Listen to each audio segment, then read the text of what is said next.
Assalamualaikum warahmatullahi wabarakatuh. Kembali berjumpa dengan saya Hersuna Arif dari Forum News Network. Hari ini hari Rabu Pahing. Nah, penting nih saya sebutkan Rabu Pahing. Presiden Jokowi akan melantik Jenderal TNI Andika Perkasa menjadi Panglima TNI. Itu sekaligus juga gerbongnya bergerak ini karena Kasat yang ditinggalkan oleh Andika akan segera diisi oleh Letnan Jenderal TNI Dudung. Ini mungkin sebentar aja kita nyebut Letnan Jenderal, sebentar lagi akan menjadi Jenderal Penuh Dudung Abdurrahman. Saya seperti biasa akan mengajak kalau ngomong soal militer ini dengan siapa lagi kalau bukan Bung Slamet Ginting, wartawan senior, sahabat lama saya yang sekarang menjadi akademisi di Universitas Nasional Jakarta. Assalamualaikum Bung Slamet Ginting. Waalaikumsalam warahmatullahi wabarakatuh. Ya, apa kabar Bung Slamet Ginting? Sehat ya?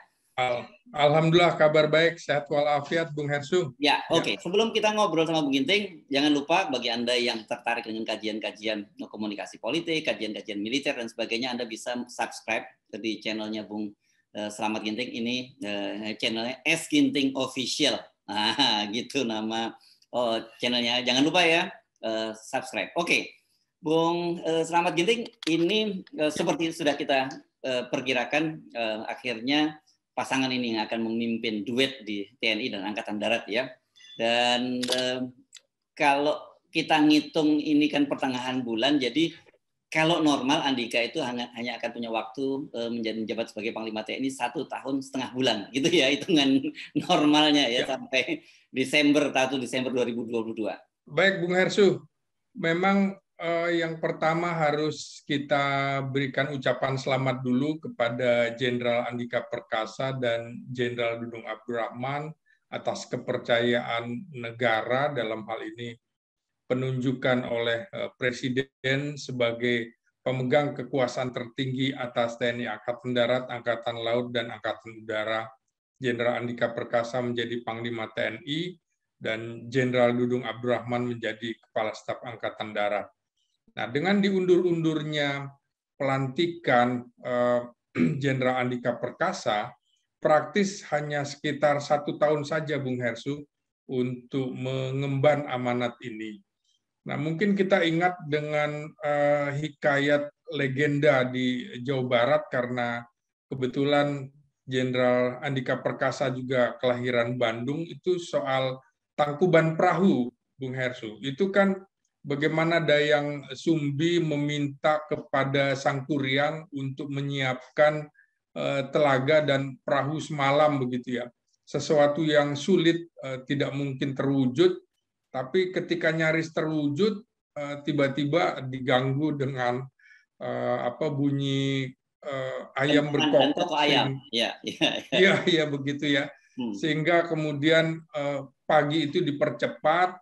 Maka kemudian Sang Kuryang marah, perahunya ditendang, jadilah Tangkuban Perahu. Kira-kira begitu. Wah. Sama juga dengan betul. Sama juga dengan yang Candi Prambanan kisahnya Bung Hersu ya. Hampir sama begitu. Ya, Roro Jonggrang jadi diminta kemudian untuk membuat 1000 candi begitu ya. Sama, sudah hampir terwujud tapi kemudian diganggu juga ayam berkokok gitu Bung Hersu. Kemudian arca yang ke-1000 itu rupanya arca si gadis yang diharapkan itu. Jadi tidak mudah untuk mewujudkan 8 program yang digagas oleh Jenderal Andika Perkasa. Karena itu yang bersangkutan juga mengatakan jangan terlalu berharap. Memang betul gitu. Jadi tidak mudah begitu. Nah, semula saya memperkirakan waktu 5 tahun untuk jabatan Panglima TNI itu dibagi 2,5 tahun Hadi Cahyanto dan 2,5 tahun bagi Andika Perkasa. Tapi kemudian yang saya tunggu-tunggu pada pertengahan tahun 2020 itu tidak terjadi. Ya, ketika kemudian Hadi Cahyanto sudah 2,5 tahun. Kenapa saya hitung seperti itu? Karena rata-rata usia jabatan Panglima TNI di era reformasi itu hanya sekitar 2,5 sampai 3 tahun itu umumnya. Lalu kemudian sampai dengan 3 tahun, artinya Desember 2020, ternyata Hadi masih dipercaya oleh Presiden Jokowi menjadi Panglima TNI, jadi persis 3 tahun.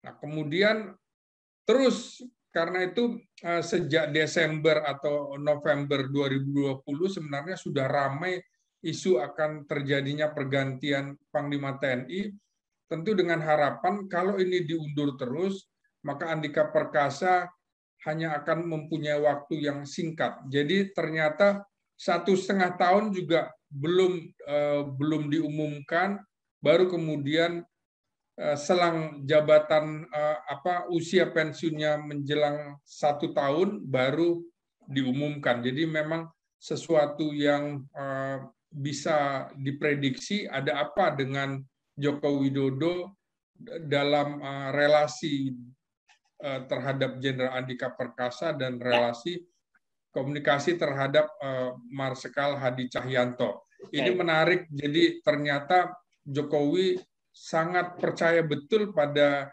Marsikal Hadi Cahyanto karena praktis dihitung dibulatkan saja sudah 4 tahun ini memegang rekor terlama jabatan Panglima TNI di era reformasi. Begitu Bung Hersu. Ya.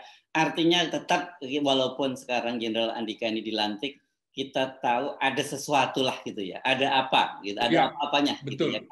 Ya. Nah, tapi tetap saja kalau kita melihat sekarang komposisi yang baru ini ya, Bung Ginting kan Dudung dilantik jadi Kasat, dan kemudian ada 1 orang lagi yang juga dapat bintang promosinya, promosi bintang 3, yakni mantan Sekmil Presiden Jokowi, Maijen Suharyanto ya, sekarang jadi Pangdam Jawa Timur, yang sekarang Pangdam Jawa Brawijaya sekarang dilantik menjadi kepala BNPB ya. Ini nanti tentu ada implikasi bagi gerbong-gerbong yang lain ini. Ini tentu ini orang-orang dekat semua, dan kalau kita bisa petakan kan begini, sebenarnya gitu ya, Jenderal Andika ini juga punya relasi yang cukup dekat dengan Presiden Jokowi karena pernah jadi Komandan Pas Pampres.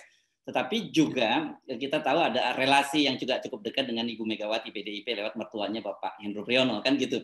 Sementara kalau Dudung ini juga saya kira relasinya juga dua-duanya gitu ya, relasi dengan Jokowi juga dia kelihatannya sangat disukai oleh Jokowi karena terlihat sikapnya yang keras ketika dia menjadi Pangdam Jaya, tapi dia juga punya relasi yang cukup dekat dengan Ibu Megawati. Gitu ya kita lihatnya kan. Iya, Ya, silakan. Bung Hersu, sebenarnya di awal itu Dudung Abdurrahman tidak termasuk dalam orbit ya. Tapi kemudian ketika menjadi Gubernur Akmil, ada beberapa hal yang kerja dari Dudung Abdurrahman ini menjadi perhatian. Salah satunya misalnya ketika yang bersangkutan membangun gereja Katolik di Akademi Militer. Dan ini setelah sekian lama Akademi Militer itu tidak punya gereja Katolik, dia bangun itu. Kemudian juga bersamaan dengan itu juga ada kewajiban bagi pemeluk agama Islam untuk wajib menjalankan sholat 5 waktu. Nah, Dudung menekankan itu dan kerap memimpin sholat dalam 5 waktu itu, Bung. Jadi ini sesuatu poin yang cukup baik. Kemudian selanjutnya ketika dia memutuskan untuk memecat 2 taruna yang dianggap melanggar tindak disiplin pidana, kemudian pro kontra waktu itu, Bung. Tapi kemudian Maijen Dudung saat itu mengambil resiko yang mau dipecat ini, kalau taruna ini tidak dipecat, pecat saja saya. Jadi ini menarik bahwa Dudung menantang pada pimpinan TNI, kalau memang taruna ini tidak dipecat, pecat saja posisi saya sebagai Gubernur Akademi Militer. Ini kasus apa? Sorry Bung, kasus apa dan siapa ini tarunanya? Ini kenapa sampai terjadi tarik menarik yang keras seperti itu?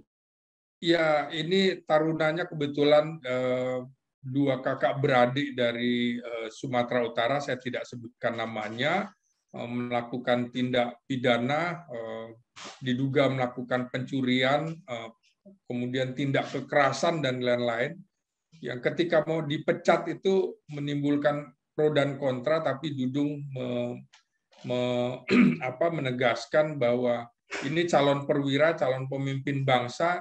Kalau yang seperti ini dipertahankan akan rusak generasi penerus Angkatan Darat. Begitu, Bung. Kemudian yang berikutnya memang ketika Dudung Abdurrahman mengusulkan membuat patung Presiden Soekarno dengan alasan salah satu batu pendirian Akademi Militer ini oleh Presiden Soekarno, dan itu tidak dilakukan oleh gubernur Akademi Militer yang lain. Maka kemudian Dudung berinisiatif seperti itu. Nah, itulah yang kemudian menarik perhatian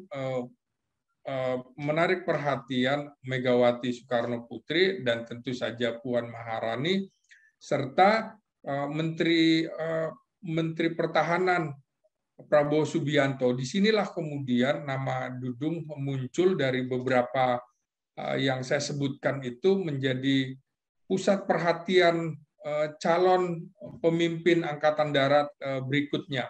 Ternyata betul yang sempat tadinya belum berhasil menjadi Pangdam, akhirnya menjadi Pangdam Jaya. Di situ kemudian Dudung juga yang membuat kemudian menjadi preferensi bagi Presiden Jokowi untuk mengangkatnya menjadi Kepala Staf Angkatan Darat, terutama dalam kasus ketegasannya dalam mencopoti baliho FPI Habib Rizik Syihab begitu ya, yang kontroversial tentu saja karena kemudian dengan alasan laporannya juga kepada Presiden waktu itu karena dia mendapatkan laporan baliho itu sudah dicopot oleh Satpol PP, tapi kemudian dipasang-pasang kembali, maka dia mengambil peran operasi psikologi yang ini dinilai cukup bagus oleh Presiden Jokowi. Barangkali itu salah satu poin penting. Kemudian juga jangan lupa ketika dia melakukan perang terhadap debt collector, ketika salah satu personil Kodam Jaya waktu itu dikepung oleh debt collector, maka hari itu juga dia melakukan perang langsung terhadap debt collector. Itu salah satu sisi-sisi yang unik dan menarik dari seorang Jenderal Dudung Abdurrahman, dan tergantung kemudian orang menilainya pro dan kontra seperti itu. Kira-kira seperti itu, Bung Hersu, tentang Dudung Abdurrahman ini. Saya kira ini bagaimanapun tidak bisa dilepaskan tadi yang seperti Anda katakan tadi soal patung dan kemudian soal baliho gitu, karena kita tahu kan baliho dilakukan oleh pencopotan baliho Habib Rizik Syihab oleh Maijen Dudung pada waktu itu tidak lama setelah Habib Rizik Syihab kembali dari ke tanah air 10 November. Kemudian dua jenderal polisi yakni Kapolda Metro Jaya dan Kapolda Jawa Barat dianggap tidak mampu mengendalikan itu ya. Jadi muncullah figur Dudung di sini sebagai antitesa itu gitu ya. Saya kira saya sepakat dengan Anda bahwa orang boleh tidak setuju. Saya juga banyak mendengar kalangan senior TNI juga merasa terkejut karena ini dinilai bahwa loh kenapa Dudung menarik-narik lagi TNI ke ranah politik kan gitu. Ya.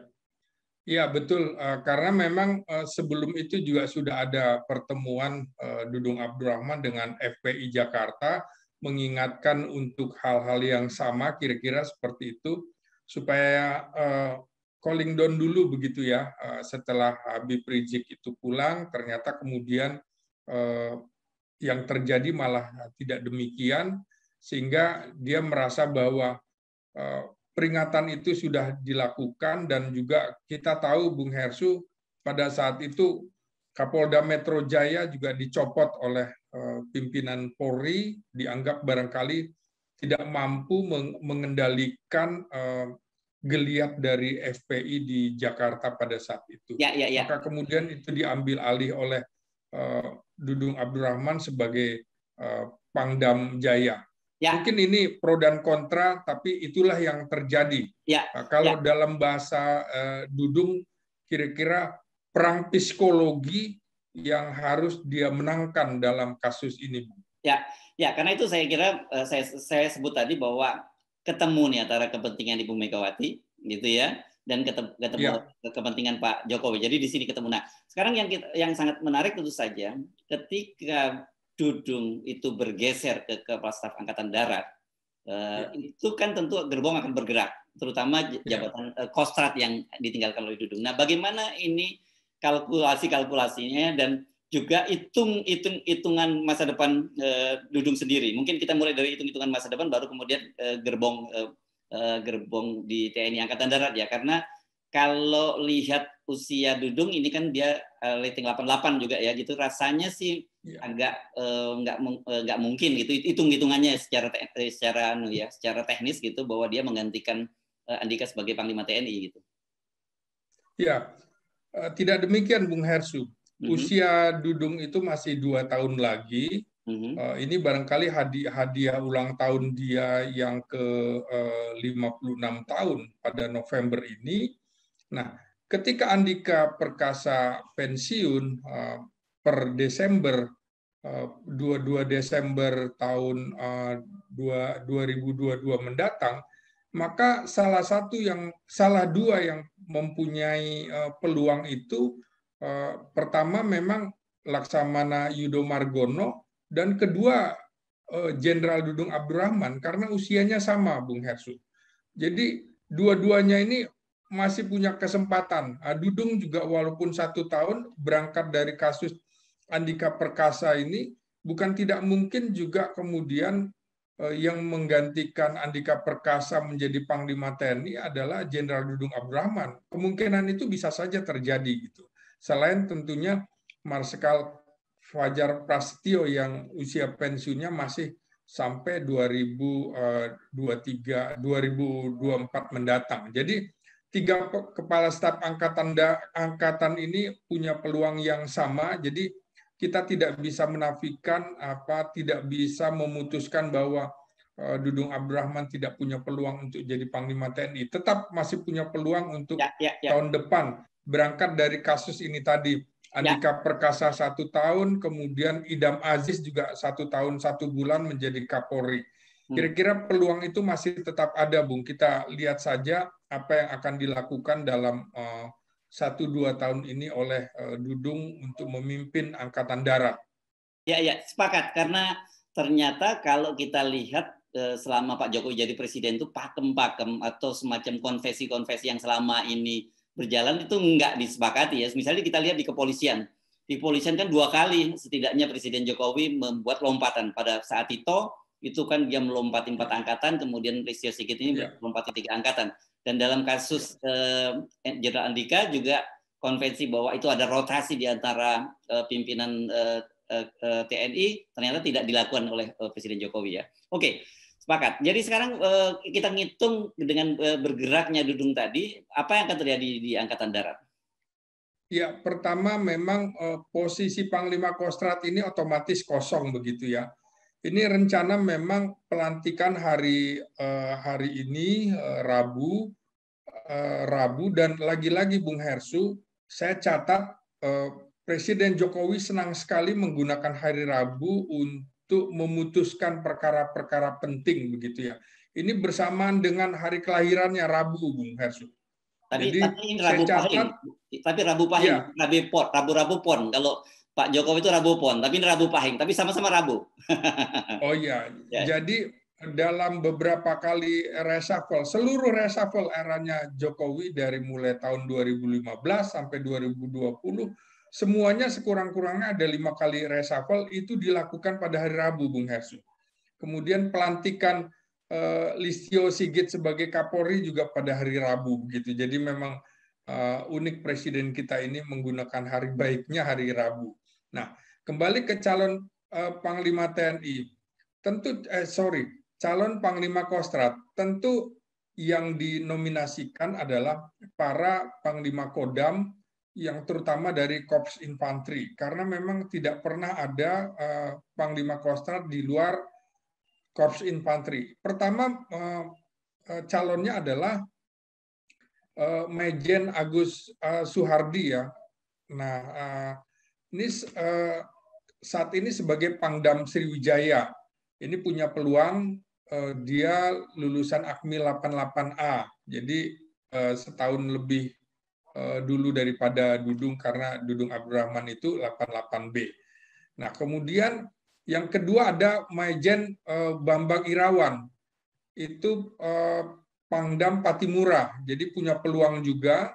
Ini 88A juga dari infanteri juga, Kopassus ini, Maijen Bambang Irawan. Itu yang kedua. Yang ketiga ada Maijen Ignatius Yogo Triyono, Pangdam Cendrawasih. Ini sama-sama juga dari 88A, dari Kopassus juga, Bung Hersu. Kemudian yang keempat ada Maijen Rudianto, itu Pangdam Diponegoro, lulusan Akmil 1989, dari Kopassus juga. Kemudian tadinya Maijen Suharyanto, Bung, itu Pangdam Brawijaya, tapi keputusan Presiden ternyata Maijen Suharyanto sekarang akan dilantik menjadi Kepala Badan Nasional Penanggulangan Bencana. Jadi akan segera menjadi bintang 3 karena memang Ganip Warsito November ini Kepala BNPB Ganip Warsito pensiun. Lalu yang ke-6 itu, jadi tadi Maijen Suharyanto sudah otomatis dicoret, lalu Maijen Ahmad Marzuki, ini Pangdam Iskandar Muda, alumni Akmil 1989. Kemudian yang ke-7 juga ada Maijen Nyoman Santiasa, ini masih muda ini, Bung, jadi Akmil 1990 dari Kopassus juga. Kemudian yang ke-8 ada Maijen Teguh Pujo Rumekso, Pangdam Mula Warman, baru saja jadi Pangdam Mula Warman, ini lulusan terbaik Akmil 1991. Kalau tadi Nyoman Santiasa lulusan terbaik Akmil 1990. Lalu yang ke-9 ada Maijen Agus Subianto, Pangdam Siliwangi ya. Ya. Dan juga Kopassus. Dan yang ke-10 Maijen Maruli Simanjuntak, alumni Akmil 1992 dari Pangdam Udayana, dan juga ini dari Kopassus. Nah, dengan format seperti itu semula saya perkirakan ada 3 yang punya peluang karena memang Jokowi selalu menempatkan orang-orang lingkaran istana yang menjadi menduduki jabatan-jabatan strategis. Maijen Suharyanto sudah jadi kepala BNPB, maka peluang itu ada pada Maijen Agus Subianto dan Maijen Maruli Simanjuntak, yang keduanya pernah menjadi komandan pasukan pengamanan presiden. Jadi Maruli lebih dahulu, walaupun dia lebih muda, menjadi komandan Pas Pampres, baru kemudian digantikan Agus Subianto. Tapi memang Maruli ini masih terlalu muda, Bung Hersu. Ini usianya baru 51,5 sekarang, masih panjang riwayatnya, kira-kira masih 6,5 tahun lagi sampai dia berusia 58 tahun, usia pensiun militer. Kalau Agus Subianto kan usianya... Jangan lupa, Bung Ginting, ya. Jangan lupa, tetapi faktor bahwa Maruli ini adalah menantu Pak Luhut, saya kira pasti kita harus berhitung. Apalagi dengan masa jabatan Presiden Jokowi yang sampai tahun 2024 itu, bagaimanapun juga kita mesti memasukkan kalkulasi itu. Betul, betul. Makanya saya bilang, pertama dia punya peluang karena darah biru istana begitu ya. Yang kedua memang ada Bapak mertua yang cukup kuat, barangkali sering disebut-sebut orang sebagai Menteri Serba Bisa, Jenderal Luhut Binsar Panjaitan, dan ini juga bisa membuat Maruli mendahului senior-seniornya untuk menjadi Panglima Kostrat. Kita tunggu saja kemungkinan-kemungkinan tersebut, Bung Hersu, karena memang yang lain juga dalam waktu dekat akan ada pergantian-pergantian bintang 3 yang segera pensiun. Misalnya juga tadi saya sebutkan Kepala BNPB, kemudian juga Irjenat akan pensiun Desember ini, kemudian juga Sesmenko Polhukam akan pensiun, sehingga saya pikir gerbong yang lain termasuk gerbong Pangdam Jaya juga akan segera bergeser. Yang bersangkutan juga masih lingkaran Presiden Jokowi karena pernah menjadi Danrem di Solo. Jadi kemungkinan Tapi Mulyo Pangdam Aji Jaya kan ini juga rating akan sama ya? menjadi ya Maijen Mulyo Aji. Saya pikir yang Rating berapa? Rating bersangkutan agar 87 kan segera beliau ya? Sama bintang. dengan Andika ya? Ya betul. Jadi masih 1 tahun lagi usia pensiunnya. Saya pikir Maijen Mulyo Aji dari Pangdam Jaya akan bergeser menjadi salah satunya barangkali perkiraan saya Sesmenko Polhukam menggantikan Tri Suhandono yang akan segera pensiun. Nah, karena itu maka kemudian siapa juga yang akan mengisi gerbong Pangdam Jaya ini menarik karena ini kan Panglima Kodam yang posisinya di Jakarta sangat strategis sekali. Dan saya pikir yang akan menjadi Pangdam ini salah satunya adalah orang-orang yang bukan tercantum dalam daftar 10 Pangdam yang saya sebutkan tadi. Bisa juga kemudian yang terjadi adalah orang di luar itu gitu ya. Misalnya Menteri Pertahanan saya pikir juga akan punya koneksi bagus dengan Presiden Jokowi untuk mengangkat orang-orang lingkarannya untuk juga menjadi pimpinan strategis TNI, Bung Hersu. Jadi bukan hanya istana, tapi Prabowo Subianto saya pikir juga punya keinginan orang-orangnya, terutama barangkali, mohon maaf saya sebutkan, tim Mawar barangkali akan menduduki lagi posisi strategis. Demikian, Bung Hersu. Ya, jangan lupa juga saya kira Danjen Kopassus ya, itu Maijen Hasan itu kan bagaimanapun juga dia pernah menjadi dan grup A di Pas Pampres ya. Iya. Itu bisa, tapi biasanya Pangdam Jaya itu diisi oleh tokoh-tokoh senior, Bung.